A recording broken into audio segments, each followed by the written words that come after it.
वंशिका और आर्यन दोनों अपनी गाड़ी से मनाली घूमने के लिए निकले थे। बर्फ से सजे पहाड़ों को देखकर दोनों बहुत खुश थे। उनकी शादी को बस 1 ही महीना हुआ था। मनाली पहुंचने में अभी कुछ समय बाकी था। रात के 2 बज चुके थे। गाड़ी के अंदर धीमी आवाज से संगीत बज रहा था और बाहर दोनों तरफ लंबे और घने पेड़ों के साए। रास्ते में एक जगह एक छोटी सी चाय की दुकान देखकर दोनों वहां उतर गए।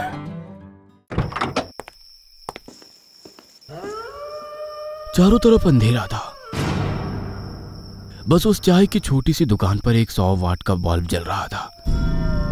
गूगल मैप देखने के लिए आर्यन ने जब अपना मोबाइल चेक किया तो उसमें नेटवर्क नहीं थे। आर्यन ने चाय वाले से आगे जाने का रास्ता पूछा, क्योंकि वहां से एक रास्ता ऊपर पहाड़ पर जा रहा था और दूसरा सीधा। उस आदमी ने ऊपर वाले रास्ते की ओर इशारा कर दिया। आर्यन ने उसी रास्ते पर बढ़ने की सोची, क्योंकि चाय वाला उसी जगह का मालूम होता था। मगर वंशिका को कुछ अजीब लगा, क्योंकि कई किलोमीटर गाड़ी चलाने के बाद भी उन्हें उस सड़क पर कोई बोर्ड तक नहीं दिखा। उनकी गाड़ी जमीन से ऊंचाई की ओर बढ़ती जा रही थी।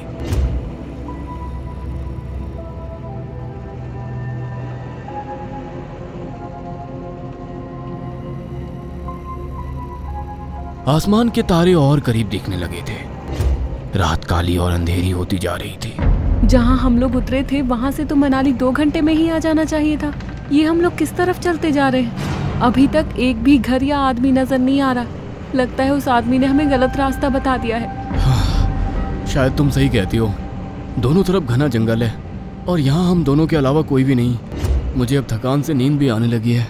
तभी एक बड़े साइज की काली बिल्ली गाड़ी के सामने आ गई। जोर से ब्रेक लगाकर आर्यन ने गाड़ी रोक दी।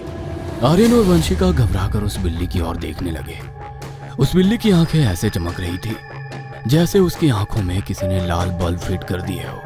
खून जमा देने वाली ठंड में आर्यन और वंशिका दोनों पसीने से नहा गए। वो बिल्ली चिल्लाती हुई जंगल की ओर भाग गई।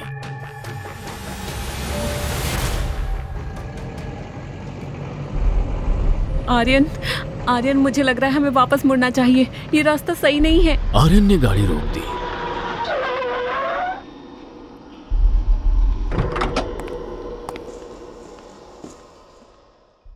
और नीचे उतरकर इधर उधर देखने के बाद वंशिका से बोला, सही कहा वंशिका, रास्ता संकरा है।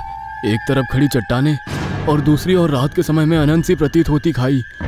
मुझे भी अब डर लगने लगा है। आर्यन फोन निकालकर देखने लगा, मगर मोबाइल में नेटवर्क अब भी नहीं थे।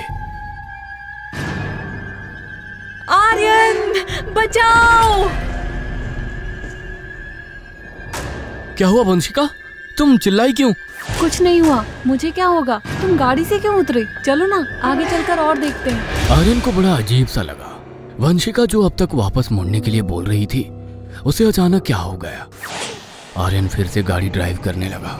समझ नहीं पा रहा था कि वंशिका चुप क्यों है। उसे अनजान रास्ते पर अब डर क्यों नहीं लग रहा है। तभी एक कच्चा रास्ता पहाड़ के ऊपर जाता हुआ दिखा। आर्यन, गाड़ी यहीं रोक दो। वंशिका, ये मजाक का समय नहीं है। कोई जंगली जानवर हम पर हमला कर सकता है। आर्यन, प्लीज गाड़ी रोक दो ना। ये कहते हुए वो तेजी से चलती गाड़ी का दरवाजा खोलकर उतर गई और भागते हुए पहाड़ के ऊपर चढ़ गई। कुछ ही क्षणों में वो नजरों से ओझल हो गई थी। आर्यन सहम गया। वंशिका! वंशिका! कहाँ हो तुम? आर्यन चिल्लाते हुए कुछ कदम आगे बढ़ा ही था कि अचानक उसके कानों में किसी के हंसने की आवाज आई, मगर वो वंशिका की आवाज नहीं थी। आर्यन उन देवदार घने जंगल में उन अजीब आवाजों के बीच अपनी पत्नी को पागलों की तरह ढूंढने लगा। एक अनजानी आवाज बार बार उसके कानों में टकरा रही थी। आओ आर्यन, आ जाओ। ये आवाज कहीं वंशिका की तो नहीं है? बड़बड़ाते हुए आर्यन तेज कदमों से आगे बढ़ने लगा।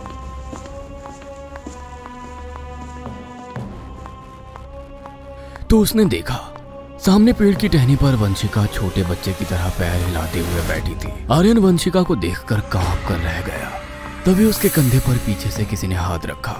आर्यन ने घबराकर जैसे ही मुड़कर देखा तो उसके सामने भी वंशिका खड़ी हुई थी। आर्यन ने घबराकर जब पेड़ के ऊपर नजर मारी तो अब वहाँ पर वंशिका नहीं थी। पेड़ पर क्या देख रहे हो आर्यन? देखो कितना सुंदर है ये जंगल। तुम मेरा लैपटॉप और कैमरा तो लाए हो ना? आर्यन डरते हुए उसकी ओर देखने लगा, जो केवल वंशिका जैसी दिख रही थी कि अचानक वो फिर से हंसते हुए अंधेरे में कहीं गुम हो गई।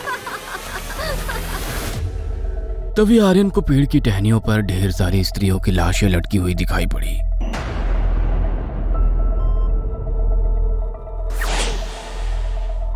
पसीने से तरबतर वो होश संभाल ही रहा था कि अचानक एक घोड़े पर बैठा एक काला तांत्रिक जैसा दिखने वाला व्यक्ति उसकी ओर आया और बगल से गुजर गया। आर्यन को उस भयानक अंधेरे में उन सब की बस चमकती हुई आंखें ही दिखाई दे रही थी। उसके कंधे पर किसी ने हाथ रखा। वंशिका, क्या ये तुम हो? ये बोलते हुए आर्यन जैसे ही पीछे मुड़ा तो उसने देखा कि उसके पीछे एक बूढ़ा व्यक्ति खड़ा था। बाबा, मेरी पत्नी कहीं खो गई है अंधेरे में, आप उसे ढूंढने में मेरी मदद करो प्लीज। उस बूढ़े व्यक्ति ने धीमी आवाज में आर्यन को बताया कि ये एक डरावना इलाका है। करीब 200 साल पहले यहाँ एक तांत्रिक रहता था जो इस जंगल में काला जादू करता था। उसने अपने काले जादू की शक्तियों को बढ़ाने के लिए ना जाने कितनी स्त्रियों की बलि दी थी। जब गांव वालों को इस बात का पता चला तो वो सब गुस्से में आग बबूला हो गए। और एक रात जब तांत्रिक अपने काले जादू की तंत्र विद्या में लीन था, उसी वक्त गांव के सारे मर्द और औरतें हाथ में मशाले और तलवारें लेकर तांत्रिक के पास पहुंच गए और उन सब ने उस तांत्रिक को काले जादू की साधना के दौरान हत्या कर दी। जिस रात उन सब ने मिलकर तांत्रिक को मार डाला था वो आज की रात ही थी। और आज की रात यहाँ आत्माएं फिर से जाग जाती हैं। पसीने की बूंदें आर्यन के चेहरे को ढक चुकी थी। उसे आत्माओं के तांडव से ज्यादा अपनी पत्नी वंशिका की चिंता हो रही थी।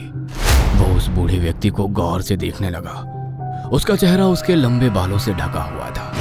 ये मौत का जंगल एक डरावना इलाका है।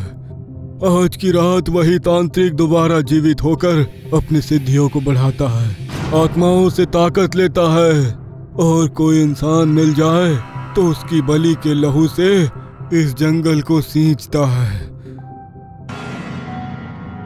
तुम्हारी पत्नी में कोई आत्मा प्रवेश कर चुकी होगी, अब उसे ढूंढना व्यर्थ है। अबे बुड्ढे, इतनी देर से बकवास किए जा रहा है, पागल है क्या? इतने में आर्यन ने अपनी रिवॉल्वर निकाल ली। जैसे वो जंगली जानवरों से बचने के लिए वंशिका को बिना बताए साथ लाया था। तभी अचानक एक तेज हवा का झोंका आर्यन और उस बुड्ढे से टकराया। हवा के जोरदार थपेड़े से उस बुढ़े व्यक्ति के चेहरे से बाल हट चुके थे। उसकी आंखें पथराई सी थी। उसका चेहरा बिल्कुल उसी चाय वाले जैसा था जिसने उन दोनों को गलत रास्ता बताया था। अचानक एक बवंडर ने पूरे जंगल को अपने आगोश में ले लिया और आर्यन की एक जोरदार चीख जंगल में गूंज गई और फिर हर ओर एक डरावनी खामोशी पसर गई। सुबह पास के गांव वालों ने स्थानीय पुलिस को सूचना दी कि जंगल में एक मृत दंपति मिले हैं। दिन भर यही चर्चा का विषय रहा कि हर साल अमावस की रात को इस जंगल का डरावना इलाका अपनी बलि ले ही लेता है।